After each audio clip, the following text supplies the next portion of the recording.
All right, good afternoon. We're about to resume. Raise your hand if you're able to hear me. All right, that's good enough.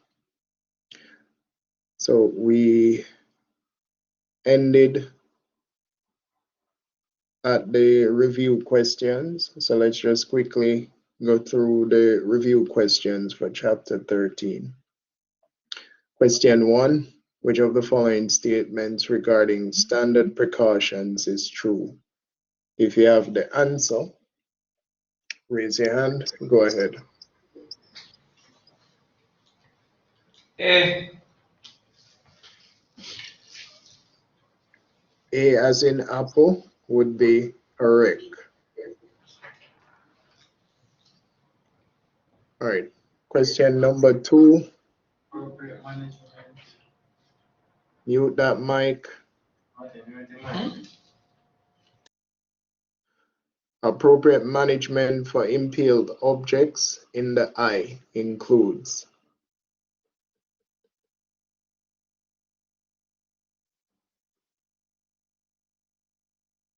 If you have the answer, go ahead. Go ahead, Karine. C. C as in cat.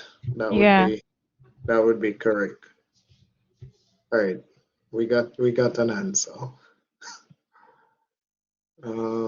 Question number 3. Patients with full thickness burns generally do not complain of pain because.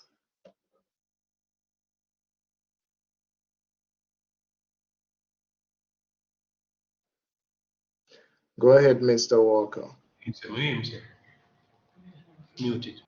Yeah, the answer is B. B as in boy. Yeah. And that would be correct.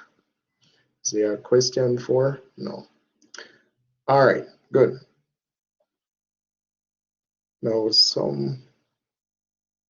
somebody had asked a question. That question is not present, so I won't address that question right now. Let's go to chapter 14. I wonder if I should use this PowerPoint.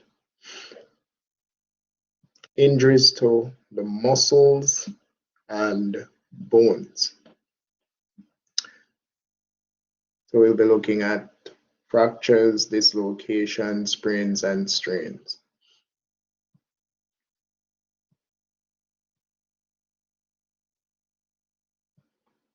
Right, introduction. Back a bit. Introduction, EMRs will encounter many types of musculoskeletal injuries. You have fractures, you have dislocations, you have sprains and strains, head injuries, spinal cord injuries, chest injuries.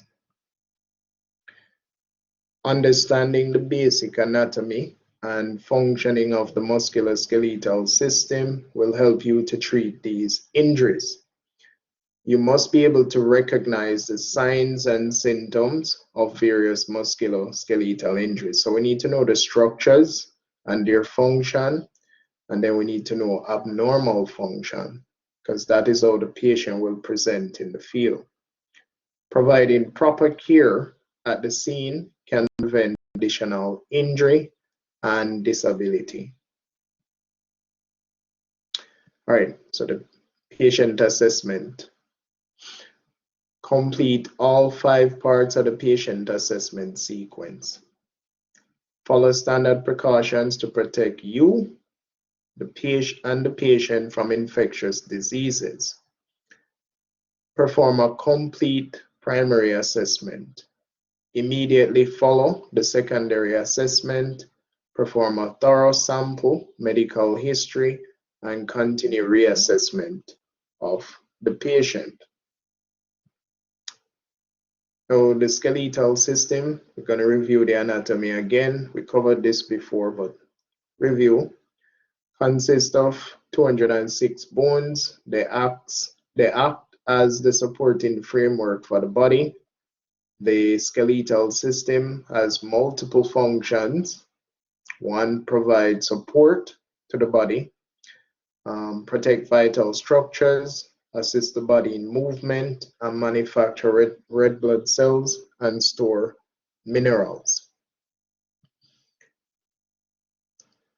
The skeletal system is divided into 7 areas. You have the head, skull, and face, the spinal column, shoulder girdle, which is the attachment for the upper extremities, the rib cage or thorax, pelvis, pelvic girdle, which is the attachment for the lower extremities.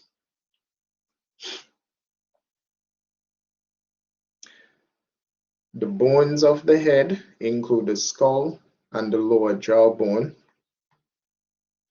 The skull is actually many bones fused together to form a hollow sphere that contains and protects the brain.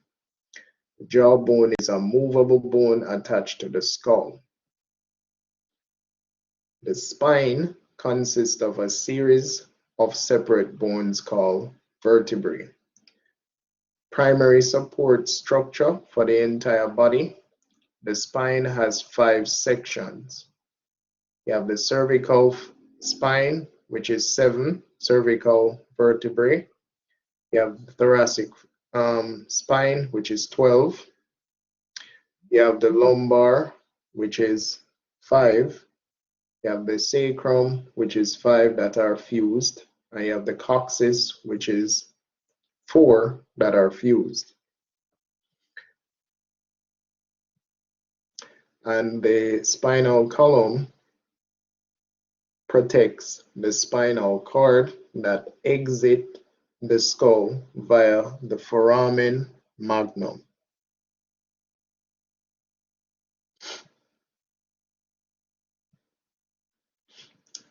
Each shoulder girdle supports an arm. They consist of the collarbone, which is the clavicle, and the shoulder blade, which is the scapula. Scapula is posterior. The upper extremities consist of 3 major bones plus the wrist and hand. The arm has 1 bone, that's the humerus or funny bone. Then you have the forearm, which has 2 bones, the radius, which is in line with the thumb, and the ulna, which is in line with the small finger.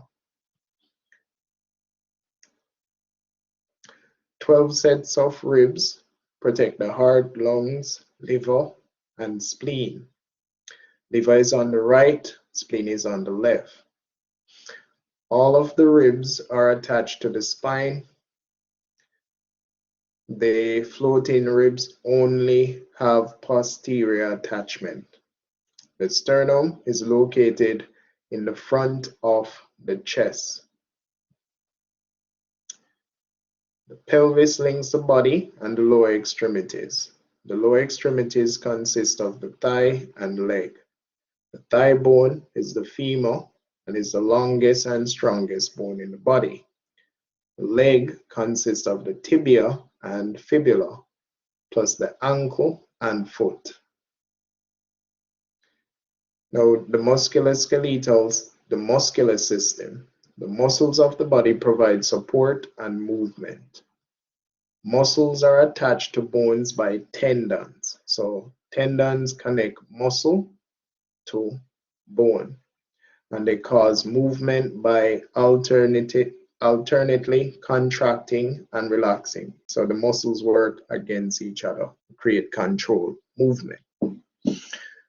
Movement occurs at joints where 2 bones come together, and bones are connected to bones via ligaments. 3 types of muscles are found in the body. You have voluntary skeletal muscles, which are attached to bones and can be contracted and relaxed by a person at will. Involuntary smooth muscles are found inside the digestive tract and other internal organs and the walls of the blood vessels. Cardiac muscle is found only in the heart.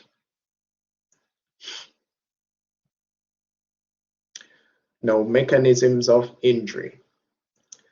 Musculoskeletal injuries are caused by 3 types of mechanism of injury. Some books will say 4. So there can be direct force. Direct force, patient got hit with a piece of board on the forearm. There was direct contact between the bone, the forearm bone, and the board. That's direct force. Indirect force, patient or individual involved in a motor vehicle accident.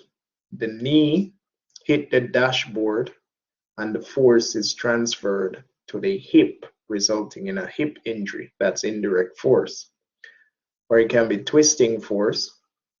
Twisting, the limb or the body twists at an unusual angle and it results in injury. Somebody skating, twist the leg.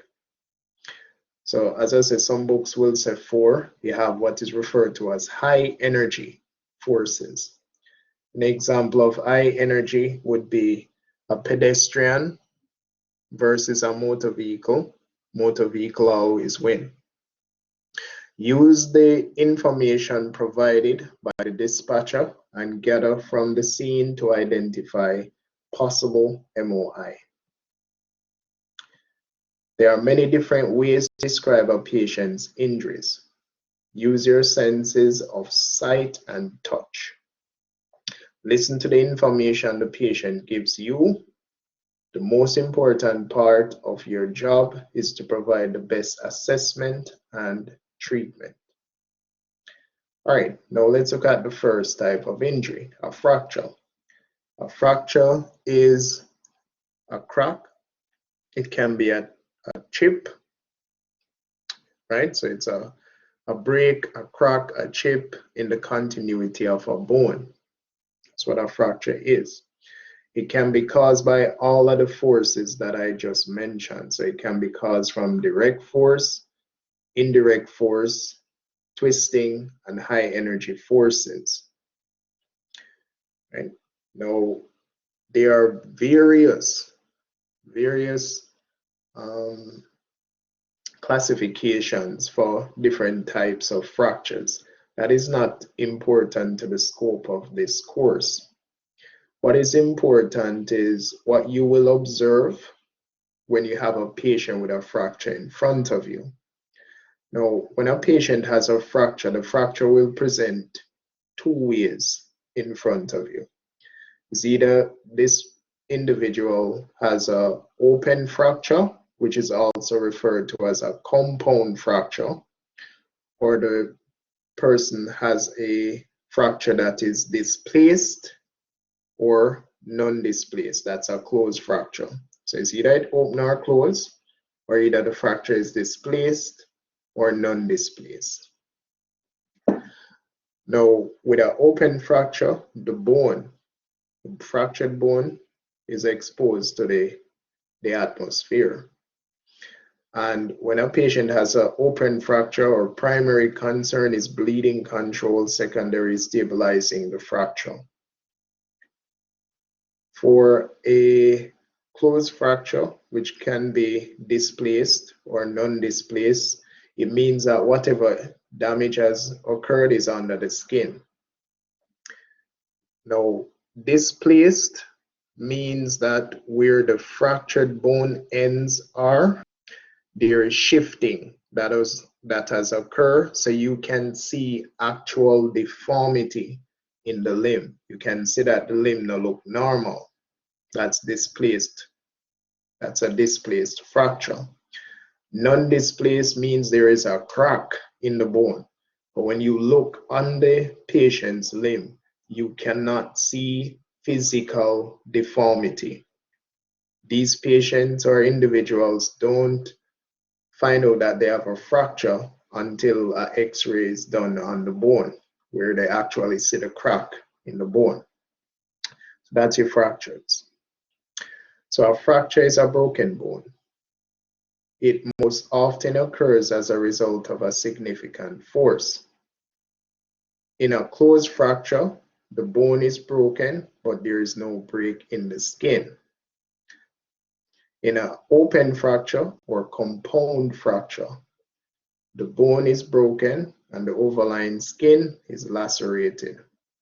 Both result in bleeding at the fracture site. So whether it's open or closed, bleeding will occur because we manufacture red blood cells in the bone marrow.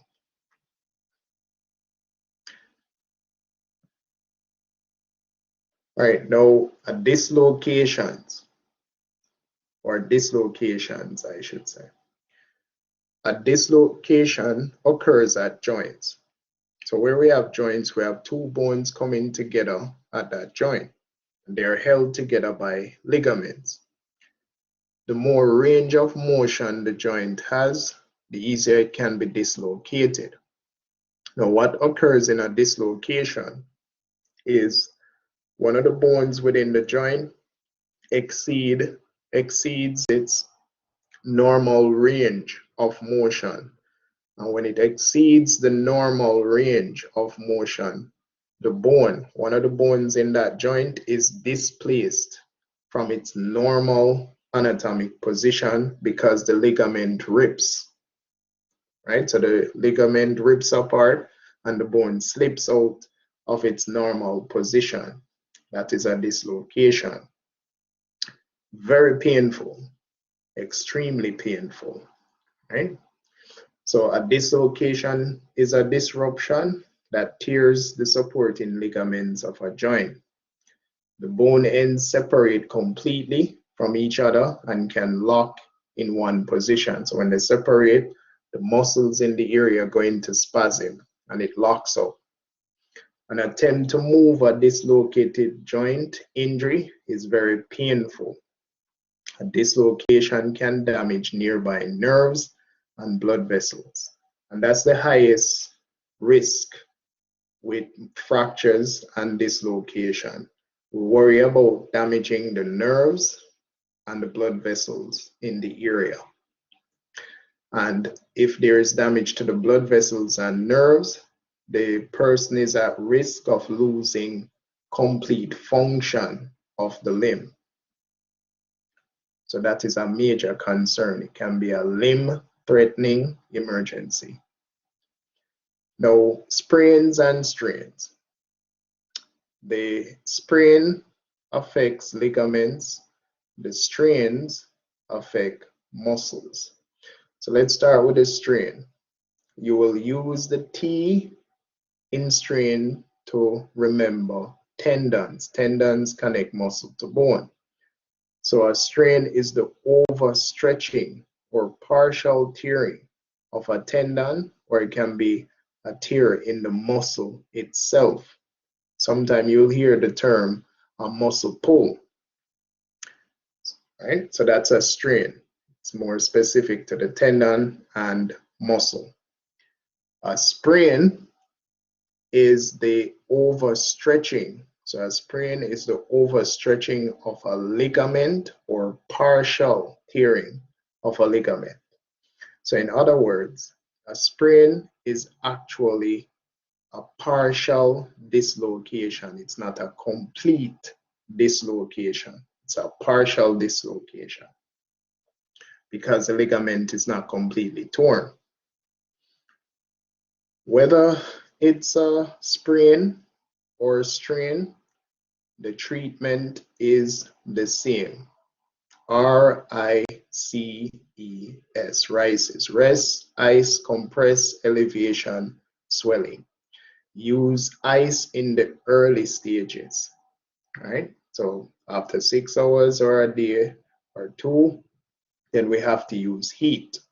What is good for sprains and strains, which you can get at the pharmacy without a prescription, is the Voltaren rub. So the Voltaren rub is very useful in terms of inflammation and pain. Now, the damage to the ligament can be so bad that the person need to go to the doctor and have it surgically repaired. The same for the muscle. The tear can be so bad that the person needs long-term recovery, and they can use radiation therapy to break up the scar tissue. So when I was younger, I got terrible tears in my thigh muscle when I just started out martial arts because I wasn't warming up properly, and I ended up with a lot of micro tears in my muscle. Right, and when it occurred for about a year, I could not lift my leg off the ground, and I started radiation. I didn't complete it, so I don't have complete range of motion of the muscles in my right thigh anymore because there's a lot of scar tissue there.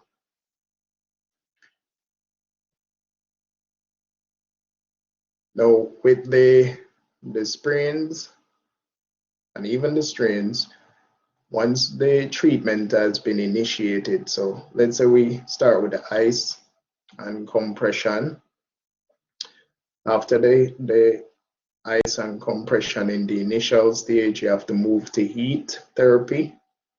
And usually it's about 15 minutes with your heat therapy, and then you use the Voltaren rub it on the area or massage the area, and then work it back into the range of motion. If we don't do that with the joint is going to heal with permanent disfigurement, right? So the joint doesn't have the full range of motion. And it's the same for the muscle, the heat therapy, stretching, and if there's no scar tissue, the muscle will repair itself. If there's scar tissue, then radiation therapy may be required to break up that scar tissue. Now, signs and symptoms of extremity injuries: pain at the injury site, an open wound, swelling and dislocation, the patient's inability or willingness to move the extremity, deformity or angulation, false angle or visible deformity, tenderness important, so tenderness at the injury site, point tenderness. Now, standard precautions is a must, right? Standard precautions on your musculoskeletal injuries. Assume that trauma patients have open wounds that pose a threat of infection. Always wear your gloves. When you respond to a motor vehicle crash, wear heavy rescue gloves. And this is for persons that are firefighters. Might not be relevant to you guys. If the patient has active bleeding that may splatter, then you need to protect your eyes, your nose, and your mouth. Goggles, face mask. General patient assessment. All the steps in the patient assessment process must be carried out before focusing on any injured limb. And just keep in mind, these limbs can look horrible, right? Can look terrible. Don't tunnel vision. So the arm that look like it bend the wrong way, there's a patient attached to that arm. You still need to assess that patient's ABCs and then focus on the limb. So we don't treat the patient limb, we treat the entire patient. Limb injuries are not life-threatening unless there is excessive bleeding. And there are some exceptions. So a patient with a pelvic fracture, that can kill a patient. Patient with a femur fracture, that can kill a patient very quickly. Now, examination of the injured limb. So this is a principle. You do your scene size up, you ensure that the scene is safe, you take standard precautions for yourself and your partner. You identify the mechanism of injury. Is it diffused? Is it localized? Do you need additional resources? Then you approach your patient. Form a general impression of the patient and the environment. Look at the patient gender, the patient race, the patient position, the patient level of distress, whether or not life-threatening injuries are present, what was the mechanism. Then you make contact with the patient, ascertain the patient's level of consciousness, evaluate their airway, breathing, and circulation, manage it appropriately. Based on your assessment of the ABCs, is the patient critical and require immediate transport, or is the patient stable? Relay that to EMS. Then we focus on the injured limb. If the patient is communicating to you, you ask permission to cut and expose the limb. And they can tell you no. So a patient can say, no, cut off my clothes, right? Patient tell me that already. Man say, yo, don't cut my pants. Say, all right, boss, it still have to come off, right? Still have to come off. And him bear the pain. And the pain was so bad that at one point him pass out, right? But it's his decision. Now, if the patient is not responsive, we assume that if this patient was responsive and we asked to cut their clothing, they would say yes. So you cut the clothes, expose, you look for your dots. Deformity, open wounds, tenderness, swelling. Can look for bruising as well. Once you identify signs of an injury, then the next phase is going to be your partner needs to manually stabilize the limb. But we'll get to that. So examination of the injured limb. Tenderness, very important sign that indicates a fracture, dislocation, or sprain.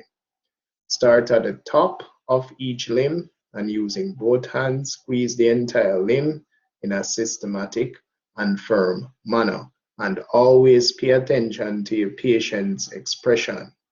Now, pain is very, I would say pain is subjective because each patient and how they react to pain is very different. Some persons have very high pain tolerance. Some people don't, right? Some people, them bring down Jesus off of the cross. Whoa, my leg, don't touch it. And you not even touch the limb yet. You know, put your hand on the limb and them are dead for pain, right? And then there are some persons where you can see that something is wrong with that limb. And them just looking at nothing, right? And it has nothing to do with the age group, because I've had pediatric patient where he fractured his forearm and it was a day before, right? So that's a steel fracture and him not show no agony on him face at all. Now it could be that the nerves are damaged, right? But for that particular patient, he wasn't showing any indication of nerve damage in the limb. So everybody pain threshold is different. Don't make a patient making a lot of noise frighten you, right? When you evaluate a limb, what you're looking for is resistance, right? And extreme pain. If there is resistance and extreme pain, then you leave that limb alone, right? So we don't go against resistance.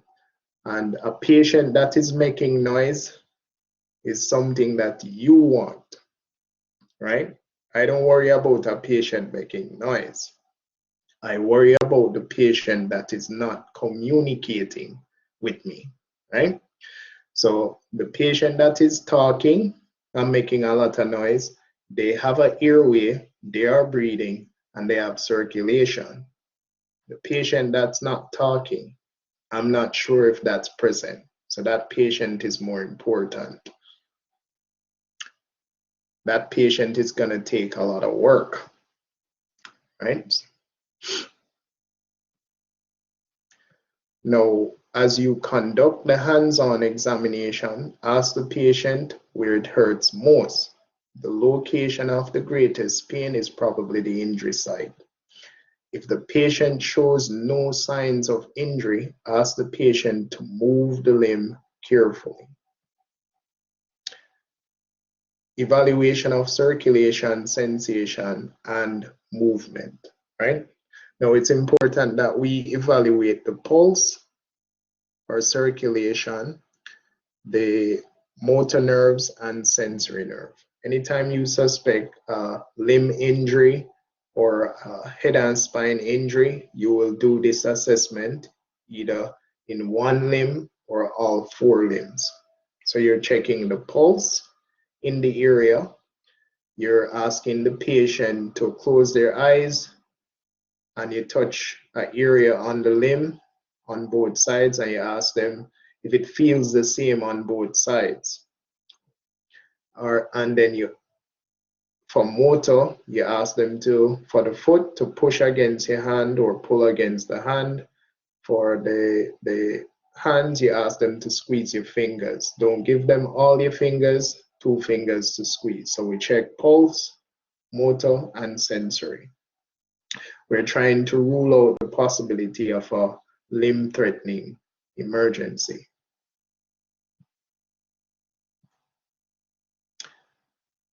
All limb injuries are treated the same way in the field. Cover open wounds with dry sterile dressing. Apply firm but gentle pressure to control bleeding. Apply a cold pack to painful, swollen, or deformed extremities. Splint the injured limb or support the injured limb. Now, advantages of splinting. And there are 3 types of splints that are utilized in the pre-hospital setting. You have rigid splints, you have formable splints, and you have traction splints. The advantages of splinting: it prevents the movement of broken bone ends, a dislocated joint, or damaged soft tissues. It helps to control bleeding, it decreases the risk for additional damage, and it prevents closed fractures from becoming open fractures. I think somebody was giving a experience where somebody stood up with a fracture and it went through the bone, went through the skin, right? So if the fracture is under the skin and it's not stabilized, the bone can shift and penetrate the skin. Now you have a compound fracture, a more difficult problem to deal with. Remove clothing from the injured limb to inspect for open wounds, deformity, swelling, bruising, and capillary refill. Note and record the pulse, the capillary refill, the sensation, and the movement distal to the point of injury. We always check this for musculoskeletal injuries and for head and spine injuries, and even for stroke patients. Cover all open wounds with a dry sterile dressing before applying the splint. Do not move the patient before splinting unless there is an immediate danger. Immobilize the joint above and the joint below the injury site. So there is a standard way for splinting. After your ABCs, next you expose the injured limb, you look for your dots. If you see any indicator of a musculoskeletal injury, you ask somebody or you ask your partner to manually stabilize above and below the injury site manually with their hands. Then you will check the pulse or circulation in the area, the sensory nerve, and the motor nerve functions. And you do that bilaterally. You always compare injured to uninjured. Once you have completed that task, then the next phase is to apply your splint. And once the splint is applied, you will stabilize above and below the injury site. So if it's a fracture, you stabilize the joint above and below. If it's a joint injury, you stabilize the bone above and below. And once you have finished stabilizing the limb, you re-evaluate circulation, motor nerves, and sensory nerves. Again, we're doing this to rule out the possibility of a limb-threatening injury. So once circulation gone, motor nerves gone, sensory nerve gone, this is a limb-threatening emergency. The patient or individual need to get to the hospital as soon as possible. Right? Support the injury site and minimize movement of the limb until splinting is completed. Splint the limb without moving it unnecessarily. When in doubt, splint. Now, materials used for splinting. Rigid splints, made from firm material, applied to the sides, front, and back of an injured extremity. Common types: padded board splints, molded plastic or aluminum splints, padded wire, ladder splints, SAM splints, and folded board splints. And if you don't have the fancy splints, you can improvise. You can use cardboard. You can use the patient body to stabilize them arm. You can use a good leg to stabilize a bad leg. You can use a broomstick and 2 belts. You just need to understand the principle of what you're doing. All right, so on the left is cardboard splints, and on the right is the SAM splint. This is commonly used in the army. So you see that we're in the army, but a lot of services carry this one now. All right, now use soft splints. The most common used soft splint is the inflatable clear plastic ear splint. So it's a splint that you put over the limb and you blow it up with air. Disadvantages: the zipper can stick, clog with dirt, or freeze. The splint can be punctured by a sharp object. The temperature and altitude can cause changes in the pressure for the splint. Right. The third type of splint in the pre-hospital setting is a traction splint. So you have rigid, formable, and traction splints. A traction splint is used specifically for a mid-shaft femur fracture or fracture the femoral shaft. It can only be used for an isolated femoral shaft fracture. So if the patient has a mid-shaft fracture and the knee is damaged, the splint cannot be used. If they have a femoral shaft fracture and there's injury to their legs, it cannot be used. If it's a distal femur or proximal femur, cannot be used. They have hip injury with a femoral shaft fracture, it cannot be used. So it's very specific in its use. And because of that, it's a splint that is not used much in EMS, because most patients that I have encountered in my 19 years of doing EMS, if they have a femoral shaft fracture, there's always some other injury to the limb. I've yet to see a patient with just a isolated femoral shaft. So within the next couple of years, this particular splint is going to be removed from the scope of practice. And you have different types of traction splints. All right, now let's look at specific injury sites. Injury to the shoulder girdle.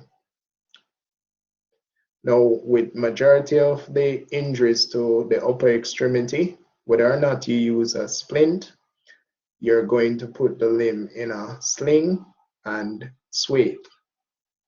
So for the shoulder girdle, apply a sling made from a triangular bandage and secure it to the patient's body with weights.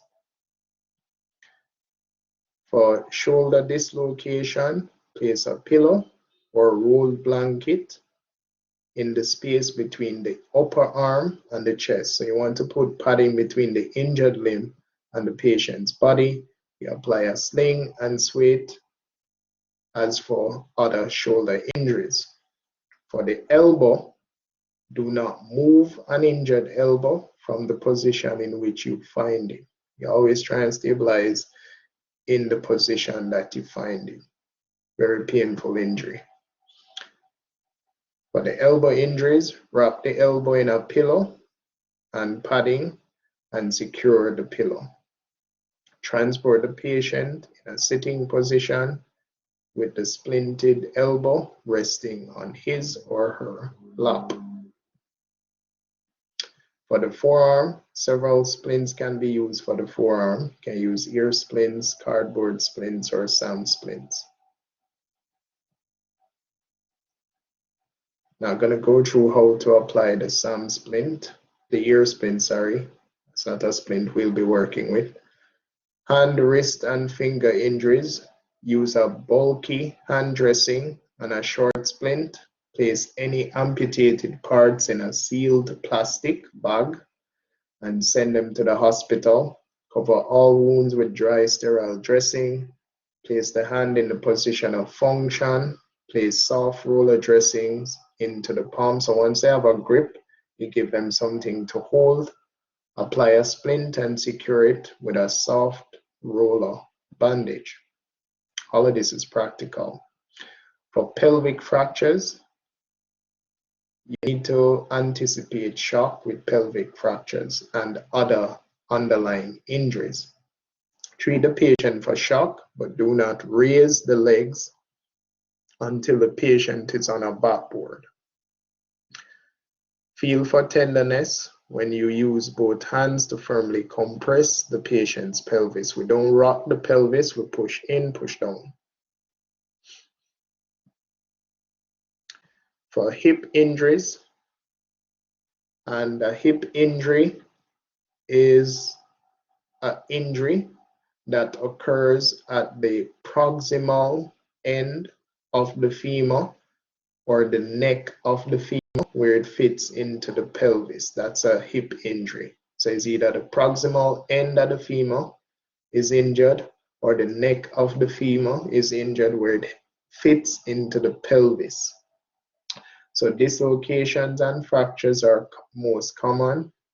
Both may result from high energy trauma, and hip injuries are very common in your geriatric population or elderly population. Fractures occur in elderly persons because the bones weaken and become more fragile with age. Immobilize the hip in the position found. Use several pillows and rolled blankets. Place the patient on a long backboard. For thigh injuries, a fractured femur is very unstable. Place the patient in a comfortable position.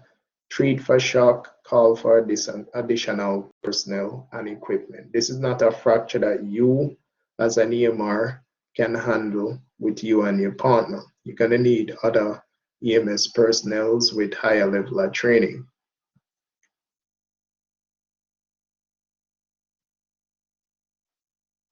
For knee injuries, immobilize an injured knee in the same position that you found it. If the knee is straight, use a long padded board splint or a long leg ear splint. If there is significant deformity, place pillows, blankets, or clothing beneath the knee. Secure the splint materials to the leg with bandages, weights, and cravats. Secure the injured leg to the uninjured leg. So you can actually use the uninjured leg to stabilize an injured leg. Place the patient on a backboard. For leg injuries, fractures of the leg can be splinted with ear splints, cardboard splints, and magazines and newspapers. You can improvise once you understand the principles. For the ankle and foot injuries, fractures can be splinted with either a pillow or an ear splint. Place the pillow splint around the injured ankle and foot and tie or pin it in place. All right, now additional consideration. Practice splinting until you can quickly and competently apply the principles in any situation. So I'm going to give you a link to a YouTube video link that I did for an EMT group on splinting, the practical aspect of it. You can watch the video, right, to learn the principles. Splinting is something that you have to practice and get comfortable with before you can do it properly on somebody, right? And that's why EMTs go through a longer period of training to get comfortable with the task. So if you're not practicing the principles or doing workshops to maintain that skill, you shouldn't attempt to do it. It takes 2 people to splint most limb injuries adequately. 1 person cannot splint a limb properly. It can cause further complications. 1 person to stabilize and support the extremity, 1 person to apply the splint. Now let's look at injuries to the head, skull, and brain. Head and spinal cord injuries are common causes of death. Can also lead to irreversible paralysis and permanent brain damage. The human skull has 2 primary parts, the cranium and the facial bones. The cranium is the cap of the skull. I have your facial bones, the eye socket, nasal bone, upper jaw, which is the maxillae, lower jaw, which is the mandible. Mechanism of injury. Between the skull and the brain, there is fluid, right? So there is fluid inside of the skull that acts as shock absorber and cushions the brain. A direct force can injure the skull and the brain, and an indirect force can also cause injury. Types of head injury. In a closed head injury, bleeding and swelling within the skull may increase pressure on the brain, and this can lead to brain damage and death. So when a patient or an individual gets a head injury, 2 things can happen. There can be a blood vessel that's torn and it starts to bleed on the brain, or the brain itself is injured and starts to swell, or it can be a combination of both. This is a terrible injury. This is the worst injury a trauma patient can get. So if the brain continues to swell or bleeding continues to occur, the brain can start to be pushed in the position where the spine is. So the brain can start to herniate, which is very bad. An open head injury usually bleeds profusely.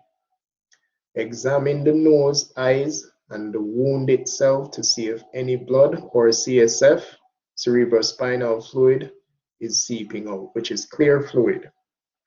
Brain tissue or bone may be visible.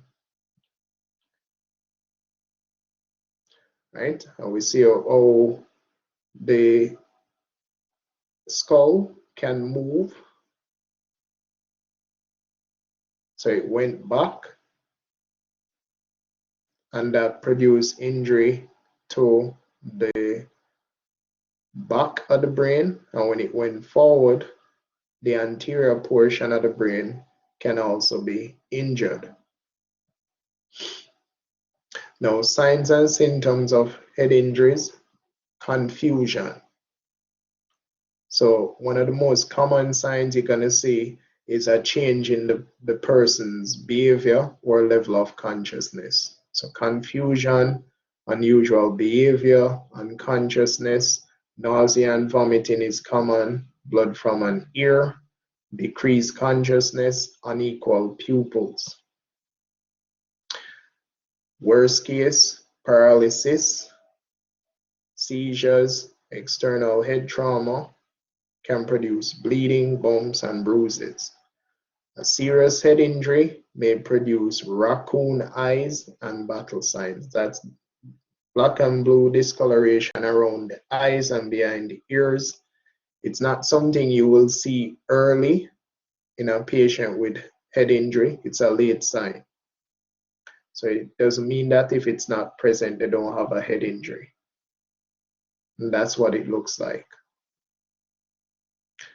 Now, treatment of head injuries. Immobilize the head in neutral position. If we're going to open their airway, we use a jaw thrust maneuver. Support the patient's breathing with oxygen.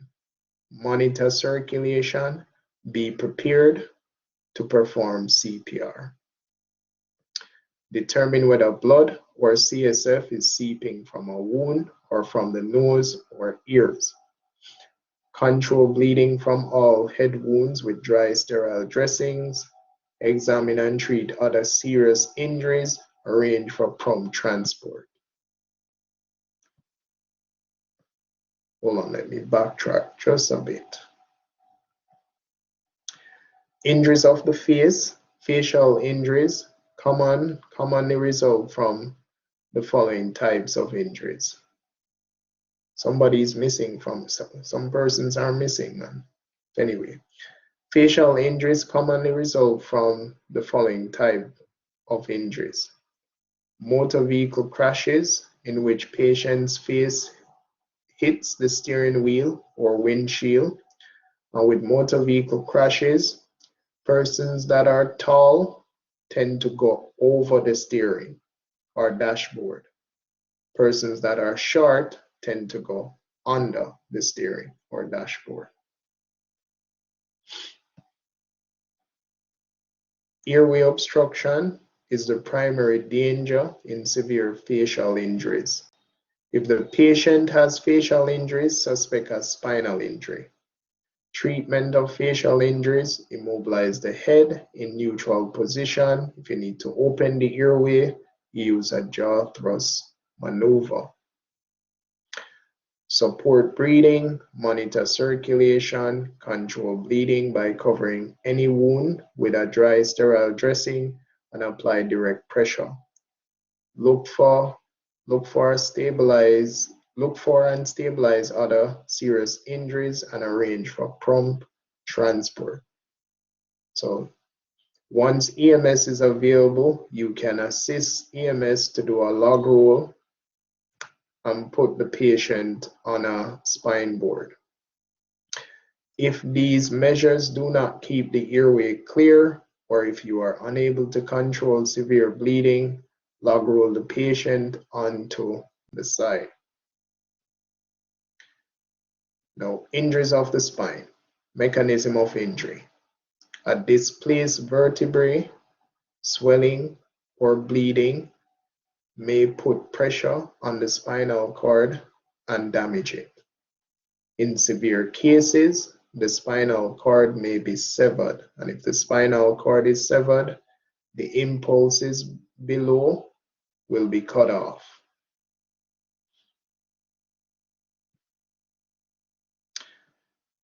Injury to the spinal cord high in the neck can result in paralysis or paralyzes the diaphragm, and the diaphragm is important to ventilation.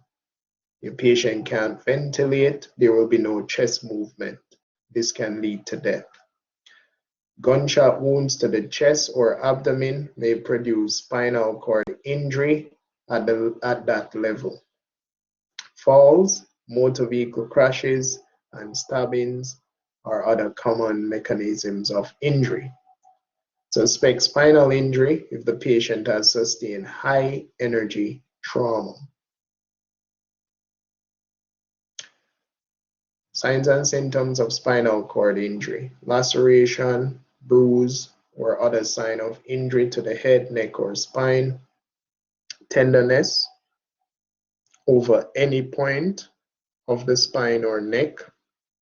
Pain in the neck or spine or pain radiating to an extremity.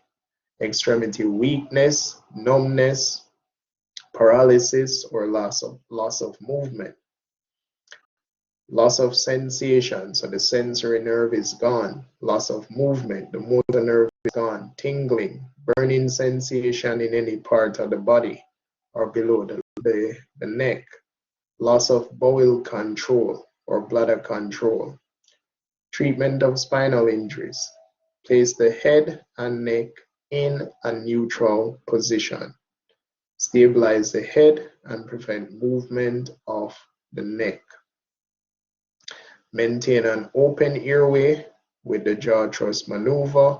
Support the patient's breathing by administering oxygen if that's available and keeping the airway open. Monitor circulation, assess pulse, motor, and sensory function in all extremities, all four. Examine and treat other serious injuries. Immobilize the patient on a long or short backboard. Arrange for prompt transport. All right, for motorcycle and football helmets, helmets often do not need to be removed.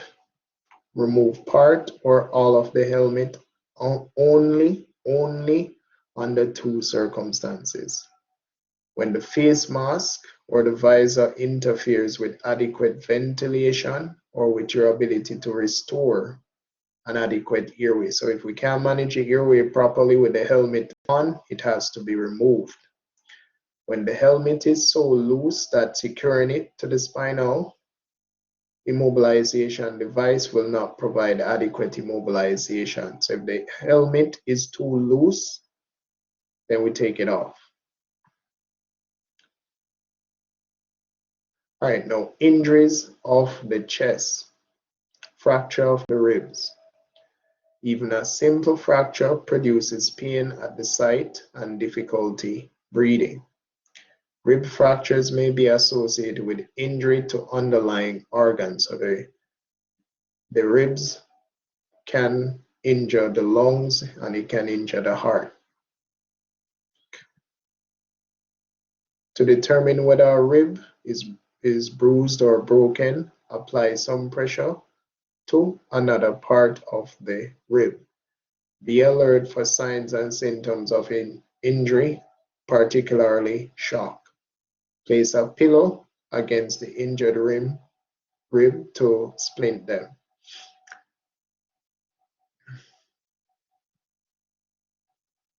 Prevent excessive movement of the patient. Administer oxygen if available.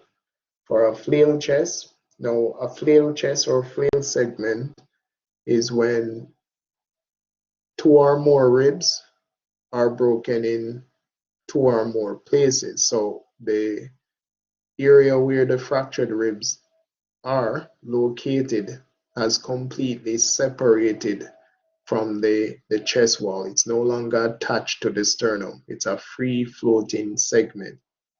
So if three or more ribs are broken in at least two places, the injured portion of the chest wall does not move with the rest of the chest. So this is a patient in which when you look at their chest, both sides of the chest won't be moving the same. One side will be moving in while the other side move out. That's a flail segment. A flail chest decreases the amount of oxygen and carbon dioxide exchange in the lungs. For the management of the flail chest, I will say leave that one alone, as EMRs, based on the new guidelines, the most effective management for a flail segment is to take over the person's breathing. So I would say if you observe that, leave that one alone unless you need to breathe for the patient. Don't put any pillow, don't put any padding on the area. That's no longer part of the standard practice. Right? The most appropriate management is to breathe for that patient. Monitor and support the patient's ABCs, arrange for prompt transport. Now, a penetrating chest wound or a sucking chest wound. If an object penetrates the chest wall, air and blood can escape between the lungs and the chest wall. So we can get air collecting in the membrane, right? Remember, the lungs have a membrane, an inner portion and an outer portion. So we can get air collecting in the space between the membrane, the outer portion and the inner portion. And that can cause the lungs to collapse, right?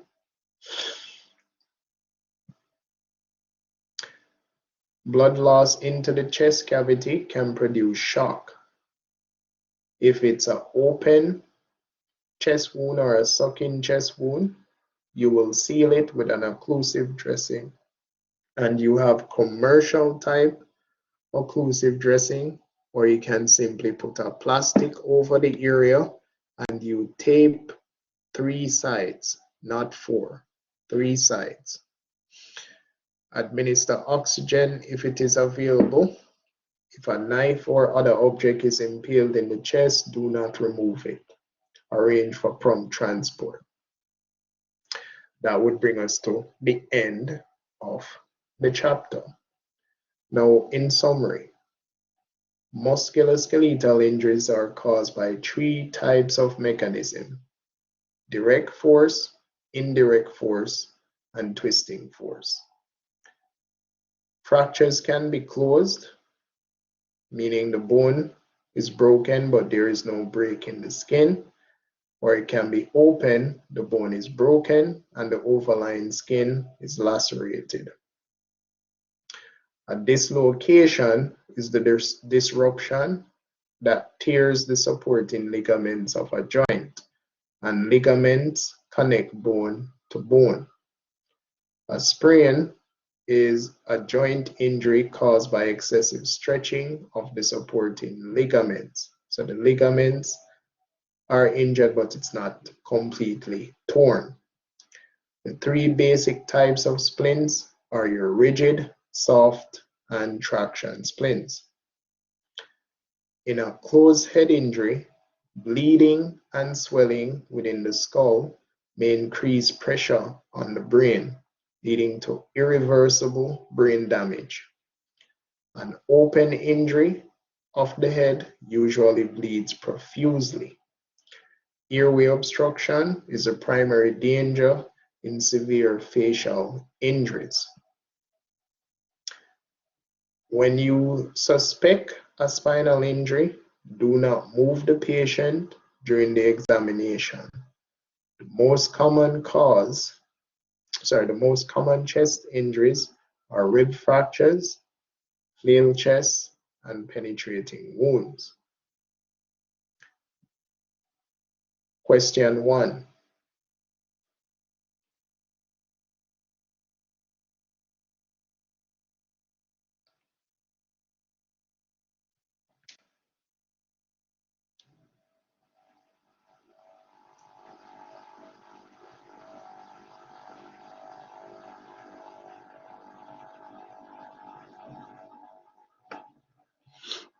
Can you take us for question 1?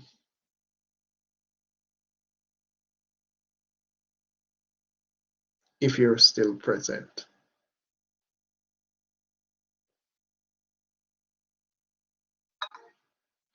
Go ahead, Mr. Allen. C. C? C is correct. All right. Number 2.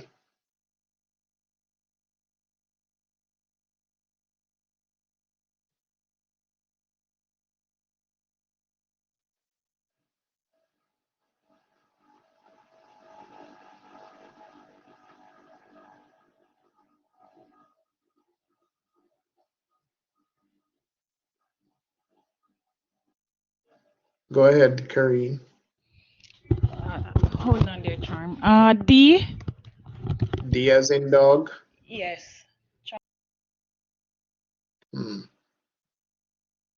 That is correct.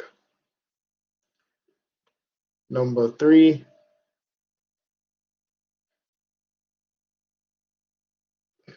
Facial injuries.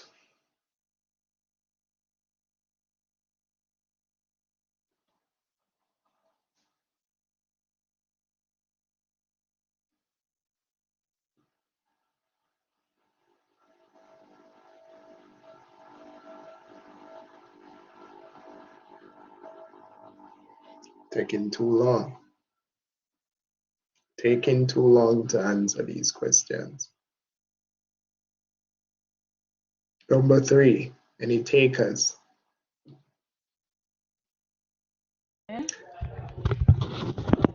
Go ahead, Karine. Oh, sorry about that. Facial injuries.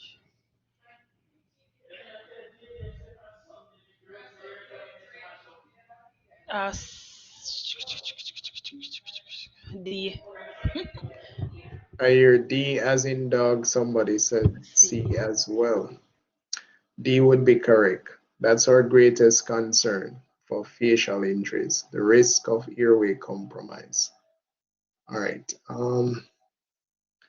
Let me turn this recording off.